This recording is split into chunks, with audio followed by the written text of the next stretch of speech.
छत्तीसगढ़ के पूर्व मुख्यमंत्री रमन सिंह ने भी जी न्यूज से बातचीत में कहा है कि ये सब सीएम भूपेश बघेल के आदेश पर हुआ है। रमन सिंह ने यह भी कहा है कि ये सब कुछ राहुल गांधी को खुश करने की कोशिश के तहत किया जा रहा है। रमन सिंह ने आरोप लगाया है कि छत्तीसगढ़ में अघोषित इमरजेंसी है। तो ये बड़ी बातें, ये बड़ा आरोप पूर्व मुख्यमंत्री रमन सिंह की तरफ से कांग्रेस पर लगाया गया, मुख्यमंत्री भूपेश बघेल पर लगाया गया। सर, किस तरह से देखते हैं जिस तरह से सुबह सुबह 5 बजे पहुंचना वहां पे और गिरफ्तारी करने की कोशिश करना और इस तरह से ट्रीट करना जैसे कोई अपराधी हो? ये तो छत्तीसगढ़ में भूपेश बघेल की सरकार और उसकी पुलिस इसी प्रकार काम करती है। अघोषित आपातकाल है छत्तीसगढ़ में, किसी के खिलाफ भी एफआईआर, किसी को भी गिरफ्तार करना, और वही आदत उनकी बनी हुई है राहुल गांधी को खुश करने के लिए कुछ भी कदम उठाने के लिए कार्रवाई करते हैं। अब उत्तर प्रदेश में जाके सादे वेश में 15 लोग घूम रहे हैं, न जांच हुई, न बातचीत हुई, न उनके बयान दर्ज किए गए। उन्होंने ऐसे भी गलती अपनी स्वीकार करके क्षमा भी मांग लिया था। उसके बाद इस प्रकार की कार्रवाई, मुझे लगता है कि जो परंपरा छत्तीसगढ़ में बनी हुई है वो वहां लागू करना चाहते हैं। प्रक्रिया ये होती है, आईपीसी के तहत एफआईआर दर्ज होता है, जानकारी होती है, उसके लिए पूछताछ किया जाता है। जब आप दूसरे प्रदेश में जा रहे हो तो वहां की पुलिस को विश्वास में लिया जाता है, पुलिस की टीम को साथ रखा जाता है। मान लो कोई घटना हो जाए तो उसके उनकी भी सुरक्षा की चिंता हो। बिना बताए सादे वेश में घूम रहे हैं और कोई भी छत्तीसगढ़ पुलिस बता के किसी को भी अरेस्ट करके छत्तीसगढ़ में ला सकता है। ये प्रक्रिया सरासर गलत है और मुझे लगता है कि इस मीडिया के ऊपर इस प्रकार का अटैक होना, जो चौथा स्तंभ जिसको कहते हैं, उसके ऊपर जिस प्रकार भूपेश की नीति रही है छत्तीसगढ़ में, तो पत्रकारों को और मीडिया को जिस प्रकार दबाया जा रहा है वही आज राष्ट्रीय स्तर में करने की उनकी आदत है।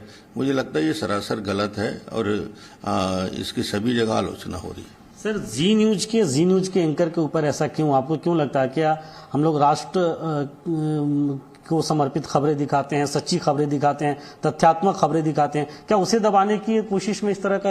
इनका सिर्फ एक ही लक्ष्य है, कांग्रेस, राहुल गांधी, प्रियंका गांधी इनकी तारीफ करे, भूपेश बघेल की तारीफ करे, और जो सही और स्वच्छ समाचार देता है, जो ईमानदारी के साथ पत्रकारिता करने में लगे हुए हैं और जो देश हित में, राष्ट्रीय हित में अपनी आवाज को बुलंद करने वाले लोग हैं, उनको इस प्रकार से दबाने की ये साजिश का हिस्सा है।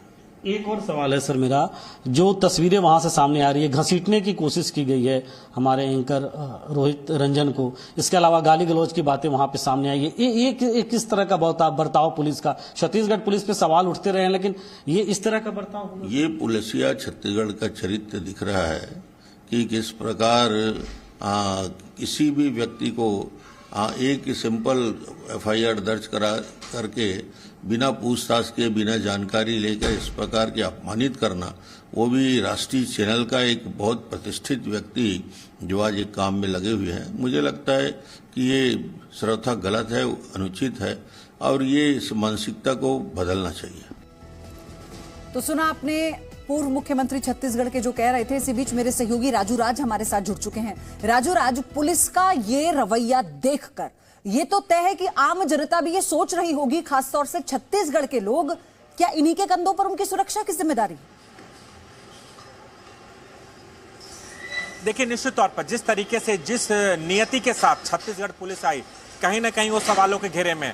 अगर आप किसी वारंट को लेकर आते किसी के खिलाफ भी, तो आपको पहले लोकल पुलिस को इन्फॉर्म करना चाहिए था, जो आपने नहीं किया। लोकल पुलिस के पास आप गए ही नहीं। जब आप सोसाइटी में आते हैं, सोसाइटी की सुरक्षा की जिम्मेदारी आरडब्ल्यूए के पास होती है, वहां के मौजूद सुरक्षा गार्डों पे होती है। आप सोसाइटी के अंदर घुसते हैं, गार्ड को उसका अपना नाम पता विजिटर रजिस्टर पर नहीं लिखने देते हैं, गार्ड का मोबाइल फोन ले लेते हैं और एक गार्ड को बंधक बना के रोहित के घर पे, रोहित के दरवाजे पहुंच जाते हैं, ताकि गार्ड अगर नॉक करता है तो रोहित तुरंत दरवाजा खोलेंगे। गार्ड ने कोशिश की इंटरकॉम के जरिए रोहित को जानकारी देने के लिए, आरडब्ल्यू जानकारी, लेकिन गार्ड को फोन करने नहीं दिया गया। चूंकि नाइट शिफ्ट में थे, सुबह का वक्त था, गार्डों की संख्या भी कम थी, इसलिए वो ऐसा कर पाने में कामयाब हो गए। 10 से 15 की तादाद में 10 रोहित के घर पहुंचते हैं। 5 गेट पर, जिस वक्त जहां पर मैं खड़ा हूं, यहां पर 5 खड़े रहते हैं। तो ये एक नियति है। चूंकि गार्डों ने अपनी सूझबूझ दिखाया, किसी भी तरह लोकल पुलिस को इन्फॉर्म किया। लोकल पुलिस जब पहुंची और जब लोकल पुलिस रोहित को अपने साथ ले जा रही थी तो लोकल पुलिस के साथ भी छत्तीसगढ़ पुलिस ने बदसलूकी की। जिस गाड़ी में रोहित को ले जा रहे थे उस गाड़ी की चाबी निकाल ली और जब RWA के लोग जब रोहित के समर्थन में, रोहित के जानकार, रोहित के परिचित लोग उनके समर्थन में यहां पर पहुंचे तो उनके साथ भी धक्का मुक्की हुई। और सबसे बड़ी बात है कि लोगों ने उनसे पूछा छत्तीसगढ़ पुलिस से कि आपका पहचान पत्र कहां है, आई कार्ड का है, तो आप कह रहे हैं कि आई कार्ड आप दिखाएंगे नहीं।